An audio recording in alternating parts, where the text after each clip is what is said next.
All right, everyone, this is a story that at first, when I saw it reported on a few days ago, I didn't believe it at first. I figured, well, this is this is a Russian news firm or something, like literal propaganda. Unfortunately, it was actually confirmed. This is actually a real case. Believe it or not, what I'm about to say is actually true. The European Court of Human Rights, which oversees has the legal system of one of the member states of the EU, has it violated human rights in some way? It's essentially their jurisdiction. Determined a case, apparently, where an Austrian woman actually had been thrown in jail for blasphemy, basically. Essentially, she had insulted Muhammad, supposedly. She had said, she had insinuated that Muhammad did something wrong by having a 9-year-old wife, which is, by the way, canonical according to the hadiths, at least if you believe in the most Sunni groups. I believe the Shiites say she was like 18 or 19, if I remember correctly. There is differentiation between different groups within Islam, but within the vast core of Islam, 9 years old is the age of Aisha given when she was married to Muhammad. She apparently made light of this and was insinuating that somehow that was perverted or something. The European Court of Human Rights heard her case because she's like, hey, the nation of Austria has punished me for criticizing religion. That violates my human rights. I have the right to free speech. They determined, believe it or not, the European Court of Human Rights has said, no, it doesn't violate her free speech at all to suggest that she should be fined or thrown in jail for blasphemy because it could reasonably upset Islamic communities. Now then, so if I go to Europe and I say, well, I think Jesus was fucking crazy, I think he was a lunatic, am I going to be detained at the airport going, on my way out because I insulted a religion? It could reasonably be construed as causing anger among Christian communities. And if there's a differentiation, what are you saying? That Islamic communities are more given over to violence? That would be, I guess, what the ECHR would be saying. Very strange days the Europeans live in. It's like you've regressed back to the Dark Ages. I don't understand how... I can remember 10 years ago, you're a liberal. At the time, this is what I considered myself. You're on the left in some moral manner. Criticism of religion is in vogue all over the online world. It's Europeans, Americans. It's basically a love fest of people who are criticizing religion, including people with spiritual views. Some of these people, they believe in Jesus or Muhammad or whatever, but they're like, yeah, but fuck the rabbi, fuck the imam, fuck the priest, and fuck religion, basically. Just leave me alone. That was considered fine. Now all of a sudden the left is telling me that it's blasphemy, it hurts people's feelings. You've hurt someone's feelings by insulting some dude that lived 1,500 years ago. You insulted someone that may not have even existed in proper form. They could have been of a different name or a different time, or certainly they weren't mystically powerful or something. You go to jail now. Very funny how Europe works. I want every leftist to explain to me how they always heap praise on Europe. They're like, oh, it's so great.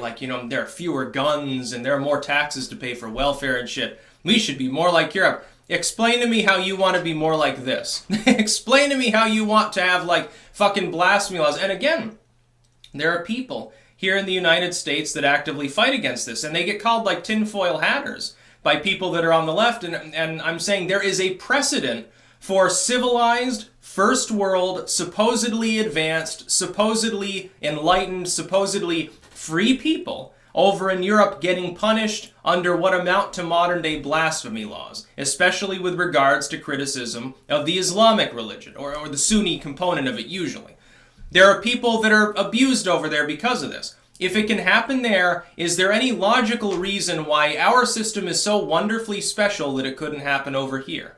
I say no. I say we need to avoid it strenuously. We need 10 times more free speech than we have. We should have a free speech month here in the United States where we openly encourage people to offend others just to get it off their fucking chest. It'll be like Festivus, but for a month. Get things off your chest. Insult other people. Fucking be offensive. Tell blasphemous and racist jokes. We should have a month like that. That's sort of the founding goal of the principle of the United States in the get-go. You can't protect speech that's innocuous. You don't need to protect someone's right to say, oh, well, my favorite color is green. Oh, yeah, I don't really like Pokemon.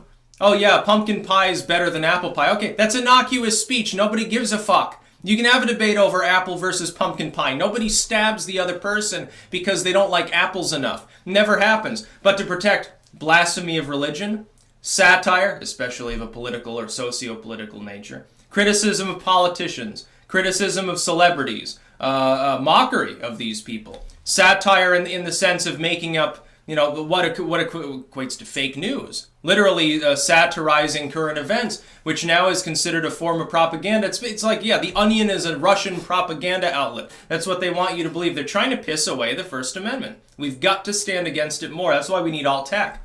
We need to also understand that the spirit of free speech goes beyond just constraining the government from throwing you in the gulag for saying the wrong thing. No, it should constrain private entities too. What right does another person or a group of people have to restrain your speech insofar as it's legal? They don't.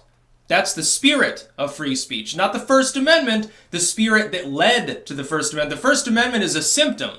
The First Amendment is a symptom of the philosophical Enlightenment era ideal, an ideology, a philosophical, liberal, classically liberal ideology that people should be able to say what they wish to say and express themselves free from any form of toll. The Founding Fathers here would have been ashamed that people coming several centuries later would think that it was okay for a private entity that controls virtually all human communication to do what they specifically prevented the government to do because they wanted people's minds to be free. Not just free from being thrown in jail, free to speak, free to express yourselves. Meanwhile, in Europe, they can't even criticize Muhammad. He's not alive anymore. He lived back at, what was it, a fucking 500 AD or something? 600 AD, somewhere around that time span? Over 1,500 fucking years ago? And you're worried about what age his wife was and whether this pisses somebody off. The European Court of Human Rights should just dissolve. Apparently, it's completely useless. And this is Austria. Keep in mind, this is Austria. This isn't Sweden. This isn't the UK or France or Germany, one of the countries that's really anti-freedom. Austria sort of straddles the line between the two. Austria, essentially, you look at their last election. What did it boil down to? About half the population supported what originated as a fucking Teutonic party. The other half supported a green movement. Basically, as far left and right as you can get by their standards without outlawing something. About 50-50. Meanwhile, in Western Europe, you're struggling to hit 1/3 with a group like SD or Front National, which I believe has had its name changed recently. It's craziness. Europe is supposed to be like this, hoity-toity, we're highly educated. Those barbarian Americans over there, we're so much better and so much more educated. Okay. Apparently you're too educated because you've forgotten about the Enlightenment. You've forgotten about the philosophical founding ideals of Western civilization. But then again, we've got to be honest. Unfortunately, I say this. The Europeans have never been particularly good at honoring the concept of liberty. That's why the United States exists, because the British government decided to fuck around with its own colonial subjects. At the time, what ended up happening? It wasn't a bunch of Americans fighting the British. It was a bunch of British people fighting their own government and saying, hey, stop taxing us without giving us representation. Stop fucking selling us your shitty tea. The stamp tax has to go, the tea tax and everything like that.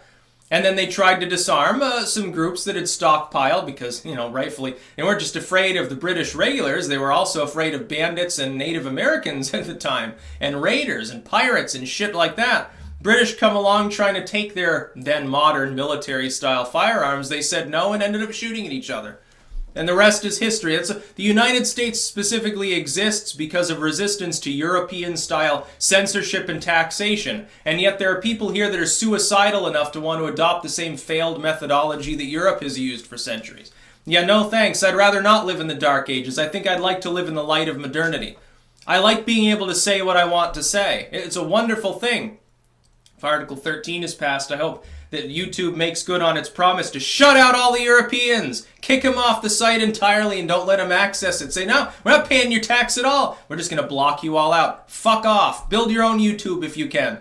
No other entity apparently has the ability to do so easily. The closest thing to an alternative at this point is BitChute. Do you realize how much technological progression was required? So yeah, when Europe gets alt tech, when Europe comprehends the concept of a crypto-backed blockchain-based video hosting site that won't be able to be censored properly, it's not going to work because specifically you'll be blocked off U.S. sites because of censorship.